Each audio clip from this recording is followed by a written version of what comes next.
Assalamualaikum warahmatullahi wabarakatuh.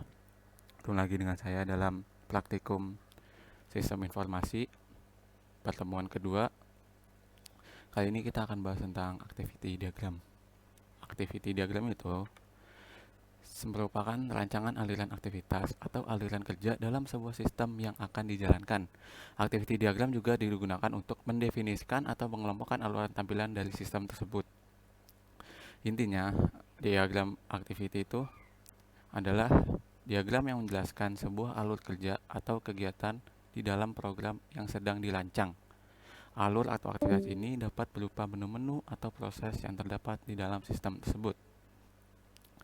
Activity diagram juga punya komponen dengan bentuk yang macam-macam ya, yang biasa dihubungkan dengan tanda panah.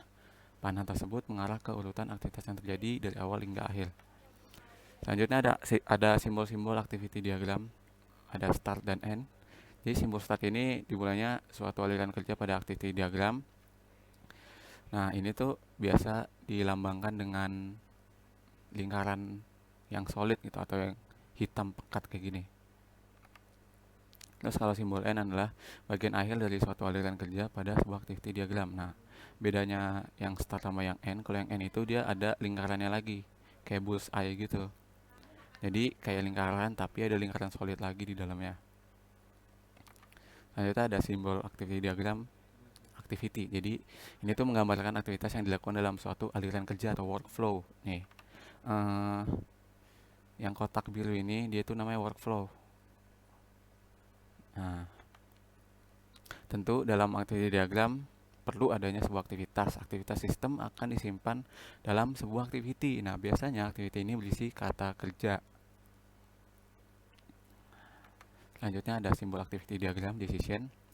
Berfungsi untuk menggambarkan pilihan kondisi di mana ada kemungkinan perbedaan transmisi untuk memastikan bahwa aliran kerja dapat mengalir ke lebih dari satu jalur. Jadi maksudnya itu decision suatu titik pada activity diagram yang mengindikasikan suatu kondisi di mana ada kemungkinan perbedaan. Nah, pada UML atau pada activity diagram, decision ini digambarkan dengan simbol diamond ya. Selanjutnya ada merge. Jadi merge itu menggabungkan kembali aliran kerja yang sebelumnya telah dipecah oleh decision. Jadi kalau misalkan ada decision di ujungnya itu atau kalau udah selesai nentuin pilihannya itu ada merge. Jadi disatuin lagi. Nah, ini ada simbol activity diagram fork. Jadi ini digunakan untuk memecah aktivitas menjadi paralel. Jadi kalau misalkan ada yang nanya perbedaan fork sama decision itu apa? Soalnya kan mereka sama-sama kebagi dua kan. Nah, kalau decision itu dipakai saat ada dua kemungkinan. Sedangkan kalau transition fork itu misalkan kalau ada dua activity bersamaan yang bisa dipilih. Jadi nggak ada kondisinya mulai activity A atau activity B bisa gitu. Nah, simbol activity diagram join. Nah, ini untuk menggabungkan kembali aktivitas yang paralel sebelumnya. Kan kalau tadi pasangannya decision sama merge. Nah, fork pasangannya sama join. Jadi kalau udah dipisah sama fork digabunginnya lagi pakai yang join. Nah, ini ada contoh dari activity diagram. Nah, pertama start kan, start. Terus ada activity, pilih menu login. Nah, for your information, ini apa nih yang kotak dua ini? Nah, kotak dua ini itu namanya swimline. Jadi kayak buat ngekategoriin atau ngemisah kalau activity diagram yang sebelah kiri itu dari sudut pandang apa atau siapa yang melakukannya. Yang satu lagi ini dari sistem, yang sebelah kiri itu user. Jadi mulai pilih menu login, terus menerima request, menampilkan form login. Kalau udah menampilkan form login, user akan menerima form login tersebut. Kemudian user isi form login. Setelah user isi form login, nah ini dia validasi form login. Setelah itu ada kondisi dicek di database. Data yang diisi itu valid atau tidak, passwordnya salah atau enggak. Kalau misalkan password salah atau tidak valid, user akan kembali ke form login. Kalau data berhasil diisi, dia akan menampilkan konfirmasi, sistem akan mengkonfirmasi bahwa login telah berhasil. Setelah itu tampilannya baru diberikan kepada user mendapatkan konfirmasi berhasil login. Nah, setelah itu ke bawah ada N. Nah, sekarang kita coba di Oke, selanjutnya saya akan berikan contoh untuk activity diagram yang tanpa swimline. Saya pakai Drawio di sini, gampang, tinggal ke UML, terus pilih start di sini, terus pilih activity-nya, activity ya kan.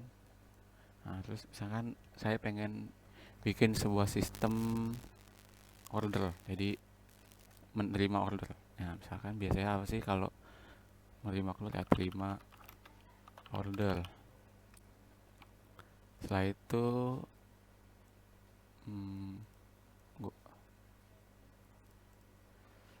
saya pengen ada forknya. Nah, kayak gini.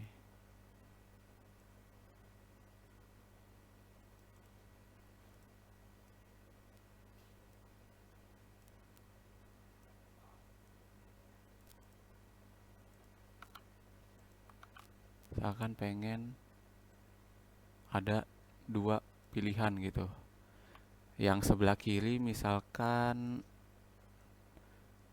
dibuat isi order. Yang satu lagi kita buat kirim faktur. Nah, kan berarti ada dua pilihan kan, mau kirim order dulu atau kirim faktur dulu. Nah, selanjutnya kalau isi order itu kayak gimana sih, kan ada, kalau order itu kan biasanya dibagi berdasarkan waktu ya. Ada yang pengiriman one day atau kilat gitu, yang satu lagi ada pengiriman normal. Nah, makanya kalau ada pilihan yang berdasarkan kondisi gitu, kita pakai decision.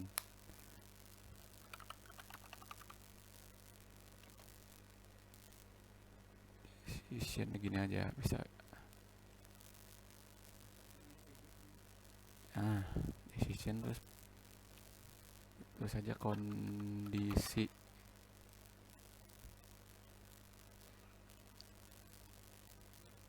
Nah, kita buat seperti ini, kondisi. Misalkan ini tuh yang cepat ya, pengiriman semalam misalkan. Yang satu lagi kita buat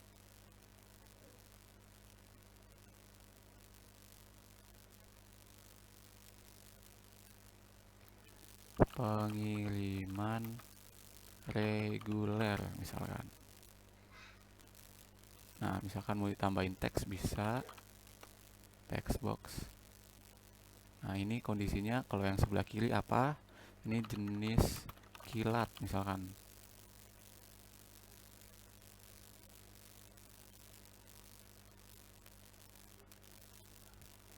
Kalau yang satu lagi misalkan jenis normal atau reguler. Nah, biasanya kalau udah pakai decision itu di merge.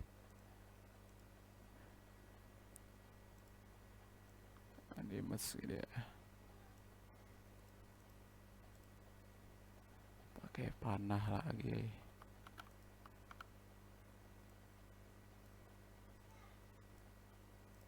Nah, ini tulis saja merge. Terus biasa kalau sudah kita buat lagi panah ya, buat panah misalnya. Kita mau lanjut ke proses selanjutnya.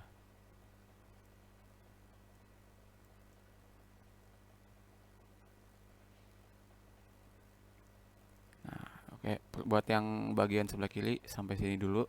Kita lanjut ke bagian yang sebelah kanan yang kirim faktur.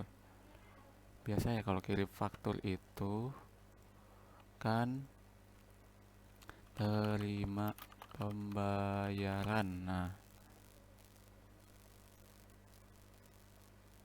bisa kita buat seperti ini. Nah, biasanya kalau udah ada fork pasti ada join. Jadi kita buat joinnya dulu buat menyatukan mereka seperti ini. Nah, cari tanda panah dari sini ke sini.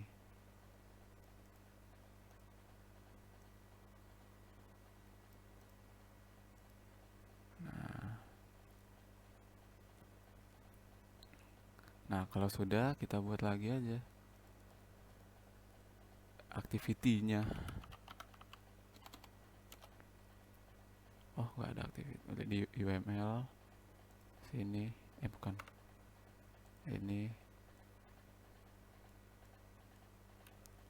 tutup order. Nah, terus kalau sudah selesai tinggal pakai deh. Pilih yang N yang lambangnya seperti bullseye. Nah, jadi ini contoh untuk yang tanpa swimline, yang dengan swimline sudah ada di PPT. Jadi alurnya itu pertama dimulai, terus 5 order. Nah, di sini ada fork. Fork ini kan dia ada dua aktivitas maksud saya. Ada dua aktivitas secara bersamaan, yang muncul secara bersamaan. Dan mereka tidak tergantung dengan suatu kondisi. Jadi mau pilih isi order dulu bisa, mau pilih kirim faktur dulu bisa. Misalnya kita mulai dari isi order. Setelah isi order ada kondisi yang dimana mau pilih jenis kilat atau jenis normal. Kalau pilih jenis kilat berarti pengirimannya itu dikirim semalam. Kalau jenis normal pengirimannya itu dengan reguler. Setelah itu kalau udah ada kondisi pasti ada simbol merge. Setelah itu kita ke bagian yang kirim faktur. Kalau udah kirim faktur masuk ke activity terima pembayaran. Nah, kalau udah dimulai dengan fork pasti bakalan ada join. Jadi bakalan digabung lagi pilihan paralel ini. Digabung dengan join.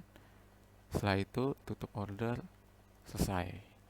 Nah, segitu aja untuk materi minggu ini. Activity diagram. Mohon maaf bila ada kesalahan kata.